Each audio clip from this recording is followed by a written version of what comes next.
Welcome to Decoding Learning Differences with Cameron Lavelle. This episode, we are having a special interview with Beth Sullivan. She is a dyslexic tutor for those with dyslexia, and she offers online services. We kind of just talked about what she's noticed, what she recommends. So take a listen. And I'd love to hear what you think at the end. So please email me your takeaways. Kimberlyn@decodinglearningdifferences.com. Hi. Hi, how are you? I'm good. How are you? Fine, thanks. And welcome. Um, Thanks. so tell us a little bit about who you are and what you do. Sure. So I'm Beth Sullivan. My company is Deep Roots Learning Solutions, and primarily I do one-on-one literacy tutoring, OrtonGillingham tutoring, mostly with kids with dyslexia, although not all my students are identified with dyslexia.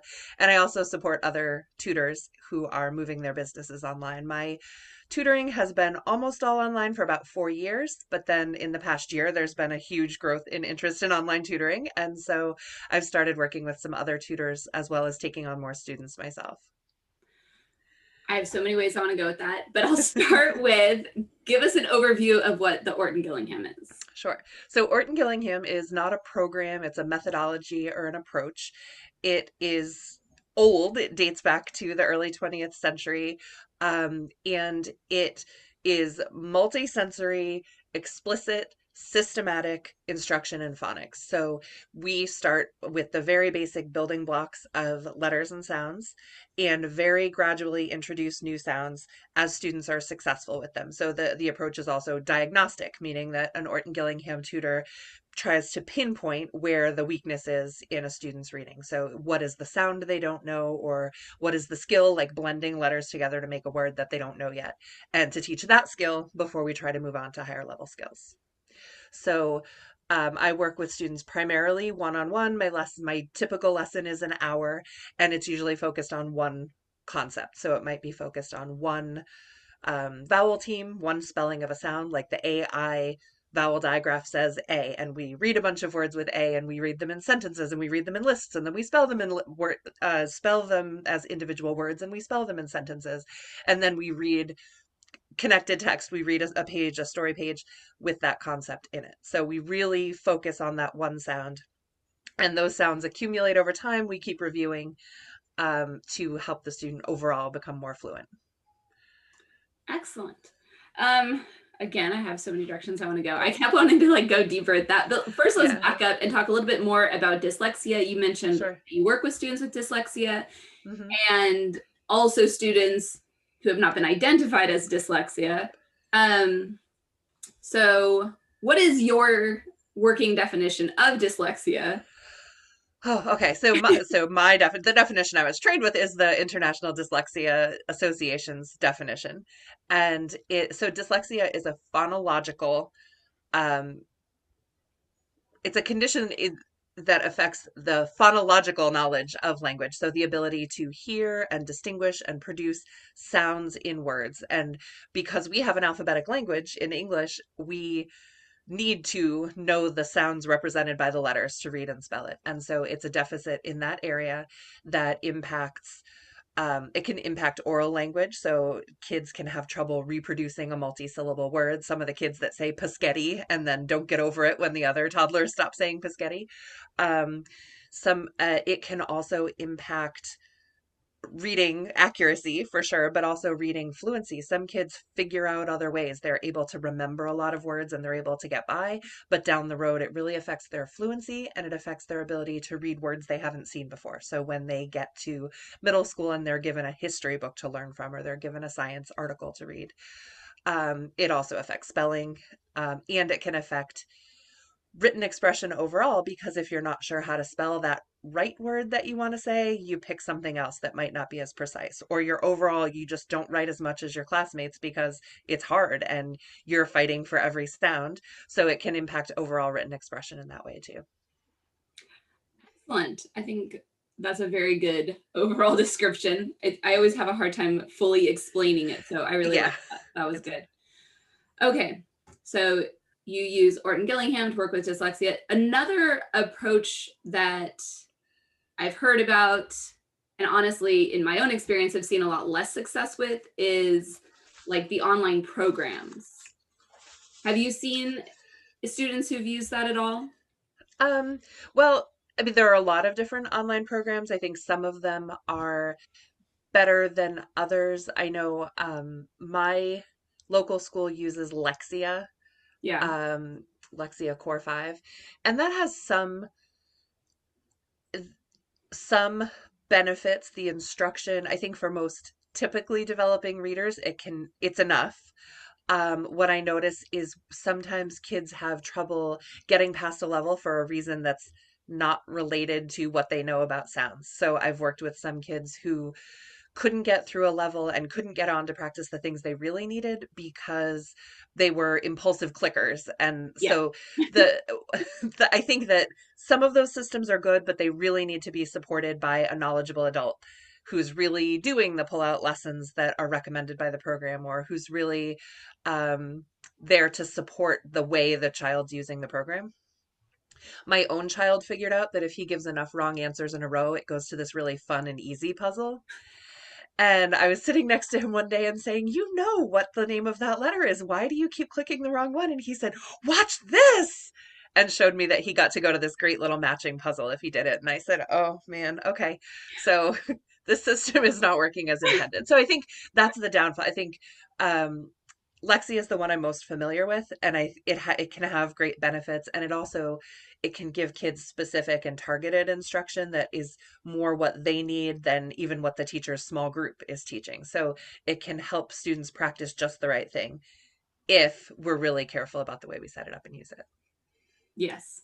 Yes. I've the school I work with, or for whatever, the school I'm at, Yeah. we've done Lexia for years now. My one complaint is that the kids do the same thing. Like they're over it, you Yeah. know? The Yep. kindergartners are into it, first graders are kind of into it, and the kids have been doing it since kindergarten are over it. And if they get stuck, if they're an impulsive clicker, if so, like some of them I'll see they Lexi has like charts and I'll see them just flash. Yes.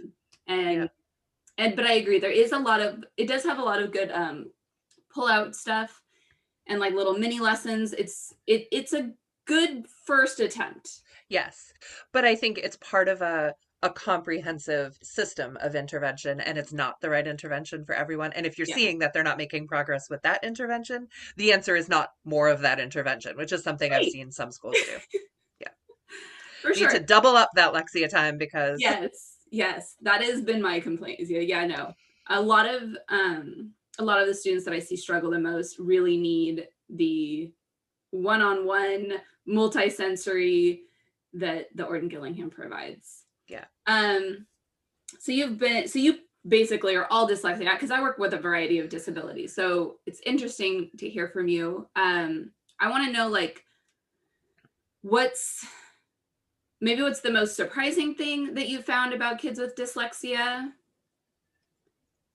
I think the thing that surprises me most coming at it as a private tutor, so I used to teach special ed, and I started out teaching a sub-separate special ed class, so kids that were with me for almost all their academics all day, middle schoolers who were really not working at the level of the middle school curriculum and so needed separate instruction. And that's where I was, and that's when I got my Orton Gillingham training. And then I moved into teaching kids in an inclusion model with some pullouts for reading instruction. And then I was doing just reading intervention, and now I'm just doing private tutoring. But the amazing thing to me as a private tutor is the number of schools, and I work with students from all over the country, the number of schools that say things like, "No, we don't do IEPs for dyslexia," or "No, we don't offer that." And I'm like, what do you mean you as a school don't offer reading instruction? Like what do you think you're saying? Because you can't say that. But kids who come to me that are clearly reading below grade level and either have flown under the radar for a really long time because the teacher would say, "Well, I know he understands it, you know, but he can't read it." And so kids who have flown under the radar for a really long time before getting the intervention they need in fourth or fifth grade, sometimes when the parents give up on the school and go to a private tutor. That really surprises me.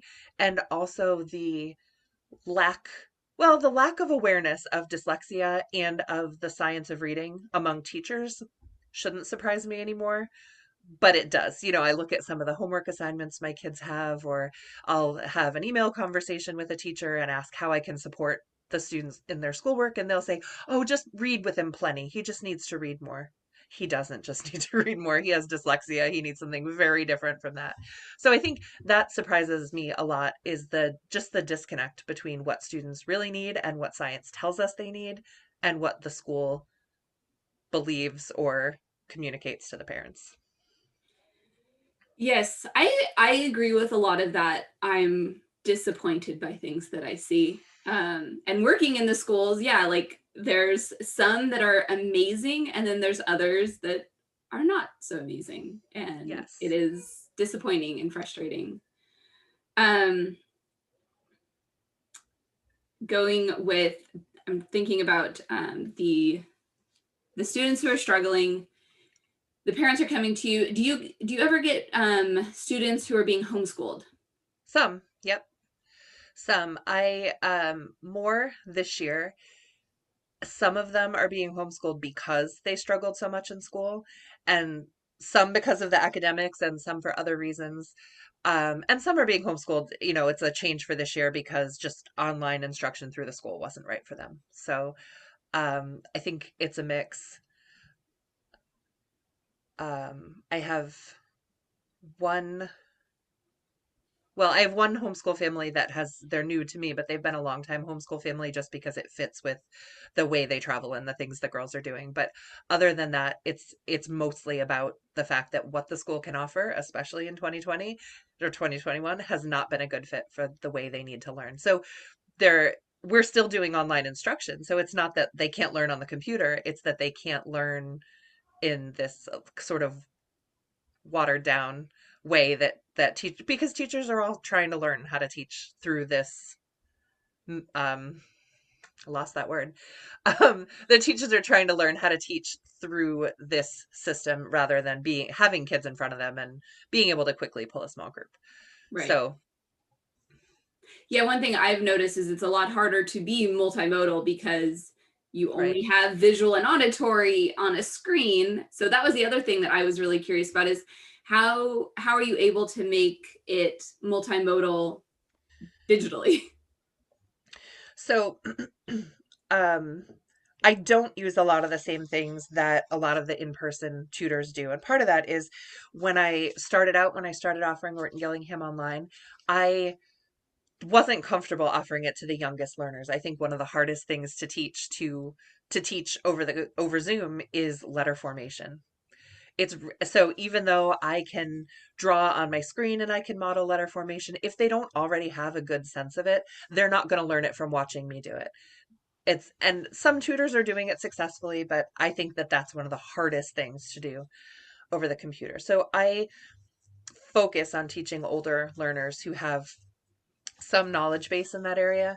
So some things I do are I my manipulatives are often modeled on the screen. So I'll have Elkonin boxes like just created in a table in a Google Doc, and I'm pulling I'll use the Zoom whiteboard or I'll use Jamboard to just pull shapes into those boxes or to let the student do that. But that's not as tactile. I mean, they get a little bit of kinesthetic feedback from moving them, but it's not tactile. So I also have them, I'll say to the parents, like, we're counting sounds and words. We're going to be doing that all the time. Make sure that you have a handful of pennies or a handful of, please not Legos because they just build with them. But, whatever, to find something. It can be game pieces, whatever. They just need a handful of something. So I model on the screen and they can tilt their laptop down so that the camera points to the workspace right in front of the laptop, or with some of the older kids, I can trust them to follow my model. As some of the kids I work with are teenagers who are still filling some of these skill gaps. So Other things that work just as well over the camera are finger tapping for sounds. And the way I explain this is it's like putting down a landmark. So if you're sounding out the word shrub, that's a lot of sounds. Our short-term memory can't hold all those sounds. So we need something to help us keep track of those sounds, and our fingers are always there. So that's something that I model for students and I encourage them to do.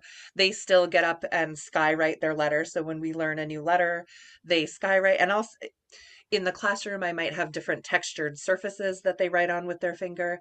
And online, I'll say, all right, so we need something that your finger's going to feel. Look around your desk. And sometimes they'll pick the knee of their jeans or they'll pick the placemat on the dining room table. And that gives me a moment while they're looking around to explain why we do this. And sometimes they get into it. They like to bring a stuffed animal with them, and if that's what they want to do their letter formation on, that's great too. So I think it's a combination of preparing with the parents and also using what's available and remembering that the purpose is to just get them to get repeated practice with the letter formation and pairing it with the letter name and the sound. And so there's a lot of ways we can do that without having to pull out the sand tray. Awesome. Yes, I agree. It is challenging, but we've done similar things. I was just thinking about the other day, we had a little girl who was working on counting, and we are just like, okay, go find 4 of your dolls. Only 4. Only 4. It's just like, okay. So yeah, trying to use their environment when you can't be in the same environment. It does feel very different. It does. I know, and there are sometimes, especially when we're done with something, that in the classroom I would just be able to sweep those marbles out of the way and say, okay, now we're writing. And I can't do that online. So it does, that's another reason I tend to not work with the youngest students, because I can't help them manage their materials. So if a parent wants to sit by nearby and do that, then it often works, but they can't be as independent Right. as older kids. Yeah. Yeah. And I see that even just with the virtual distance learning right now, is the youngest ones. Just, some of them amaze me at how well Yes. they can sit there and pay attention and do what they're supposed to do, but they're Yeah. the more typical, the ones who are struggling at all. They're just like, I can't pay attention to this. I'm gonna go play with, Right. whatever over here. Absolutely. Yeah, they'll find any little thing. Yep. Um, what else was okay? So you said you work with a lot of older kids. When you're working with the older kids, do they come in? So I guess what I see a lot is, like, I see older kids who have like plateaued. Like Hmm. they are pretty close to reading at grade level. So a lot of people wouldn't think that they need something so comprehensive, or that they need to go back to basics, with, A says because they're in 5th grade and they're reading at a mid 4th grade level, they're doing pretty good. But then I'll notice, and when I do go back, is I'll notice that they're the things that they're struggling with is those history book type words, where it's those big words that they don't know what to do with it. That's true. Yeah. I think one thing that really surprised me, um, and it was when I moved to an inclusion-based special ed position, this student was one of the first that I evaluated, and he got by up through 5th grade, and even his test scores looked okay and his fluency looked okay. And there were concerns, and a couple times a year the teachers or the parents would say, like, gosh, we're just not really sure, he seems to be struggling. And then we look at the numbers and say, no, I think it's fine. So finally, when we did a full assessment on him, and when I started some of the Orton-Gillingham pre-screening testing with him, I realized he didn't know the short vowel sounds. So he recognized thousands of words, and he had really good language comprehension, so he could look at a word and he knew from the parts he was reading what would make sense there. And he was an excellent, I won't even say a guesser, because guessing sounds random. He was really good at inferring and predicting what word should be there. But when I gave him a nonsense word, he was saying like for all the vowels. He had this sort of mushy schwa sound for the vowels. So I spent a couple weeks teaching him that, and I said, I know this is going to feel crazy, but we need to talk about these short vowel sounds. So we spent a couple weeks on that, and then we spent the next few weeks learning syllable types and learning how to divide words into syllables, and he really took off with it. So sometimes it's just filling some gaps in that shaky foundation. There are older kids who really need to go through the whole process, and I've worked with some in particular who were English language learners who, if their vowels are different than the English vowels. And I mean, I worked with a student who was bilingual. He'd always spoken English, but he hadn't been educated in English. Mm. And so he wasn't reading and writing English until he was a little older. And so he really needed almost the same, yeah, really the same lesson sequence that I would give to a non-reader in English. So even though he was older, he was a reader in another language, he was very bright, he was successful in school, that was hard won. He certainly had dyslexia. It had taken him a long time to get there in the other language, but he really needed to go step by step all the way through in OrtonGillingham. But some older readers, it's a matter of sort of filling those gaps, and then they say, oh yeah, kind of, I can take it from here. I do know this and this and this. I just missed some stuff at the beginning.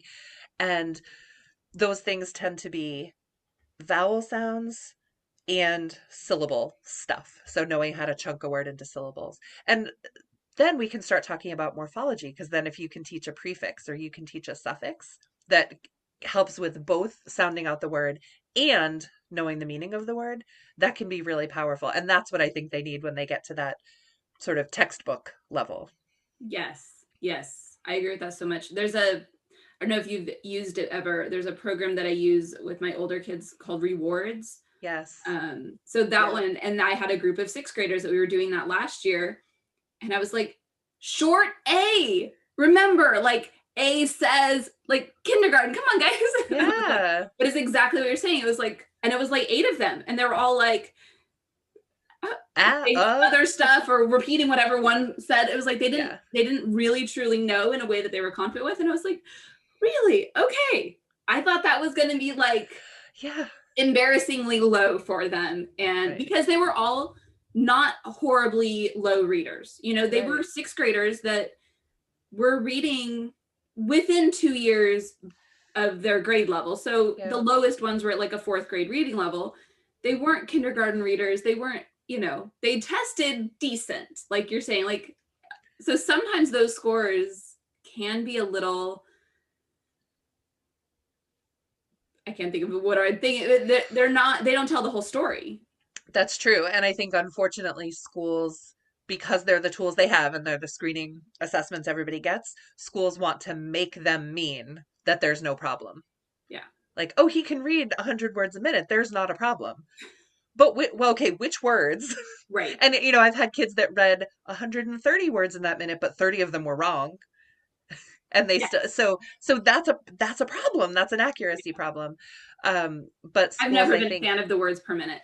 no. I'm like, okay, what's the percentage? I care way more about that. And like you said, which words?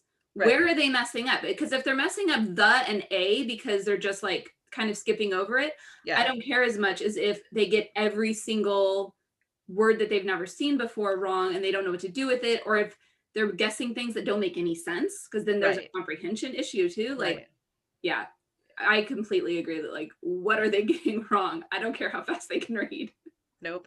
And schools, unfortunately, because of the structure of the special ed system, they sort of sometimes kind of weaponize that data. Like, no, no, no, look, he passed the fluency assessment. Like, no, he doesn't. And the parents are saying like, well, it takes him 4 hours to do his homework, and he cries every time he writes a paragraph, and the schools sort of saying like, well, but yeah, but that can't be because of a learning disability, because look, he reads like his peer, like as fast as his peers. So I think there's this, there's, that's been great for me as I mean, frustrating to hear the stories, but something that I'm free of as a private tutor, because I don't have to say, I don't have to know if they have a dyslexia diagnosis. I mean, I think it can be very valuable for parents to get that diagnosis and to get complete testing and get a full picture. But to go through my sequence of lessons, I just need to know what's the first thing they don't know. And then, down the road, if we don't have a diagnosis or if we're not sure, I might say, like, well, I'm really noticing that it's taking a very long time to get through this sequence, or I'm really noticing that she's having trouble producing that speech sound. And so if you don't know the answer to this question, you might want to go find out, like, does she have um, a problem with speech articulation? Does she have a vocabulary problem if she can't remember the terms I'm teaching? But I can sort of take myself out of that system of like scores and grades and just look at what works for the student, which is freeing. Yes. I yes. I guess I envy you somewhat there. Yeah. The, um what else was I going to mention about that? The Oh, so I was thinking back to like the early learners, if a parent has, maybe they have a history of dyslexia, or they just want to make sure that they're doing whatever they can early on. What are the things that you suggest that parents of like little kids start doing from the very beginning? Lots of phonemic awareness. So lots of just playing with sounds. I mean, reading to kids is great. That builds that love of learning, that builds the understanding of story structure and vocabulary that is going to give them the support they need to build those reading skills on. But just read to your kids is not enough. So if they have, so the right evaluator can diagnose dyslexia young. A lot of times schools will say, well, you have to wait till they're 6 or it won't come out on the testing. And that can be true if they're not using the right testing.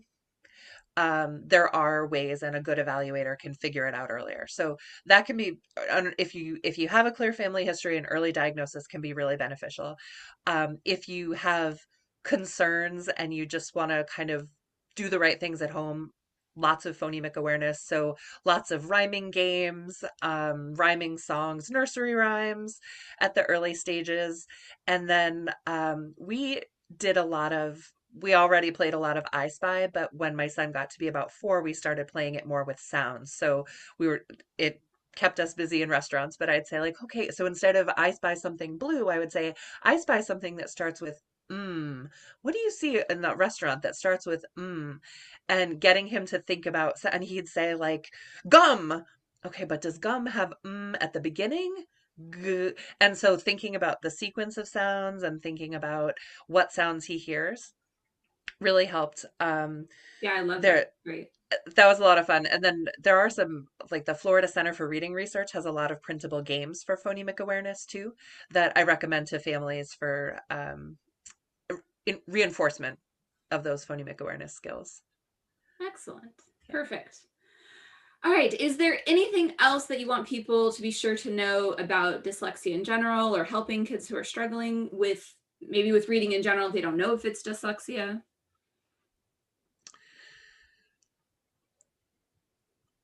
Mm. So I would say try to find out, and I think it's easier for families now that are seeing their kids go through distance learning, find out what how the kids are being taught to read. Find out what the assessments are and what they mean. So to just give a kid a reading level doesn't say much if we don't know if that was a predictable text or if they had to sound out the words, or so just try to dig in a little more to how reading is being taught, because what parents need to look for is systematic phonics instruction in the day for everyone, not just if the kid is struggling, but like how is the class getting phonics instruction? And that's a piece that I think, especially sometimes in more affluent districts where a lot of kids are getting reading instruction or tutoring or something at home, some schools don't find that they have to give that to everyone. But that means that the kids who struggle for longer until that gap is big enough to get them some help. So find out how your schools are teaching reading and what specifically isn't working or is working. It's so interesting with you working all over the country, hearing about kind of how things look different. It's interesting that some places are just kind of skipping that. I definitely see times where it'd be nice if there's a little bit more or something, but I haven't seen the few schools that I've worked at or with, they've all definitely been in the early years, especially, been very Yeah. phonics based. I would say it's rare that a school is really skipping it, but I've worked in schools where, for example, I worked in a school where they stopped teaching phonics at second grade. So they got in what they could get in by second grade. And by the beginning of third grade, most of the kids were either reading or their parents had gone out and gotten a dyslexia diagnosis. I tested a lot of third graders that year because there's the there are some that just haven't mastered all those skills by third grade. So that school was beginning to roll out a third grade phonics program, or that district was a few elementary schools. Um, Other schools are using phonics programs that just aren't rigorous enough. Mm. Um, yep. Yeah, and then in how it gets implemented Yes. varies. And there's definitely a lot of variation in teacher knowledge and in Yeah, implementation too. yeah. I would definitely like to see a little more teacher education in that regard, because Yes. there is a huge percentage of the population that are struggling with dyslexia, and we need we need the teachers to know what to look for and how to work with it so Right. that it doesn't escalate and become a bigger and bigger Right. problem, and the child, especially, because if it's a reading problem, that's one thing, but when it becomes also an emotional self-esteem Right. problem, that's a much bigger issue that could have been dealt with earlier on. Yes. And I think we have to think about the numbers. So if some of the research shows that 20% of English speakers have dyslexia, but we're not serving 20% of those kids through intervention programs or something in the school, like something's not right. So there are districts that have a higher rate of specific learning disability than 20%. And that tells me that's an instructional gap. So if we are creating readers who can't read by a certain point and then serving them through special education, we're missing an opportunity Yeah. to do it with good core phonics instruction at the early grades. Yeah. All right. Well, it has been so good talking to you, Beth. I really Thank appreciate you you. taking the time. Where can people find out more about you or ask you some more questions? Absolutely. So people can find me at deeprootslearn.com, and that branches into the supports I give to tutors and the tutoring I offer to families. And you can find me also on YouTube, just under my name, or Deep Roots Learn on Facebook as well. Or Deep Excellent. Roots Learning Solutions on Facebook. Excellent. Thank you so much for Awesome. your time and your wisdom and your knowledge. I really Thank appreciated you. having you on. Well, thank you for having me. It was fun.